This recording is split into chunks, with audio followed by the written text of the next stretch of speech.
Podobenstvo o úzkej a širokej ceste.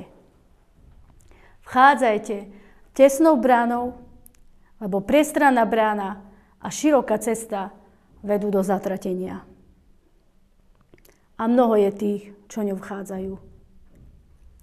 Do života vedie tesná brána a úzka cesta. A málo je tých, čo ju nachádzajú.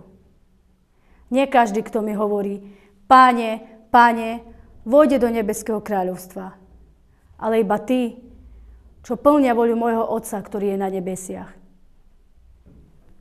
Mnohí mi v ten deň povedia, Páne, Páne, či sme v Tvojom mene nekonali veľké zázraky a veľa mocných činov?